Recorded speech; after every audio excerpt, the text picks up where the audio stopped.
ko na naman nga ang Mount Arayat at tayo nga ay pupunta sa Pampanga. Naimbitahan nga tayo ng Pops J Production para nga maging special guest dito sa kanilang fiestahan sa Baliti Arayat, Pampanga na may kasamang motor show. At syempre, ang kasama nating alaga ngayon ay walang iba kundi si Elverde dahil nga si Amarillo ay nagpapapogi pa kaya siya nga muna.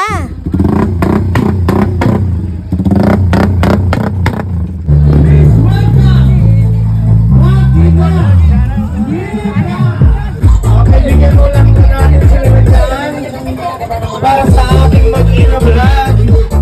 Nakakatuwa nga dahil sobrang solid ng pagsalubong nila sa atin at kitang-kita naman, Diyos Mayo, Apo, Marimar Garapones, sobrang ligay nila nung nakita nila si Yuji at si Elverde. Ito nga pala si Boss Pops J, salamat po sa pag-imbita sa amin. At eri nga, Diyos Mayo, Apo, Marimar Garapones, napakadaming girl lalong nagpapapicture kay Yuji. Nako Yuji, sinasabi ko lang sa'yo. I-display nga lang pala natin dito si Elverde at eri nga, nagpapalit kami ng tambucho dahil nga si Yuji gusto nga testingin daw yung pak boom boom dahil nga daw miss na nga niya. Diyos Mayo, Apo, Marimar Garapones. At eri nga, ang dami kong mga kabataan na nakikita na pinipicturean yung detalye ni Elverde. Ang sabi ko nga, okay lang mga kuya, picturean nyo, videohan yung detalye ni Elverde, walang problema dahil ang pinaka-goal naman natin ay maging inspirasyon. Kaya ayan, di na nga sila nahiyang lumapit at kinuhanan na nga yung mga detalye. Go lang mga kuya, ilaban nyo yan.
At eri na nga, naglibot-libot tayo kasama ng ating mga tropa din at kita nyo naman, ang dami sa ating sumusuporta. Maraming salamat nga po sa inyo. At eto, lilibot kami ni Yuji dito sa may isa pang mga event at kasama nga natin sila SK. Ayan si SK Kapogi. SK, shoutout sa'yo. Sila nga pala yung nag-organize ng mismong event na to. At eto nga pala yung mga mahuhusay nating kuya. Ang gagaling nga nilang mga magsipagmotor. Grabe, wala kaming masabi. Saludo kami sa inyong lahat. At sa lahat po ng mga tiga Baliti, Arayat, Pampanga, ang masasabi lang namin, maraming salamat po sa pagsuporta sa amin. Salamat po dahil talaga namang ramdam na ramdam namin yung pagmamahal nyo sa amin. Yun lang po at kita-kits po tayo ulit!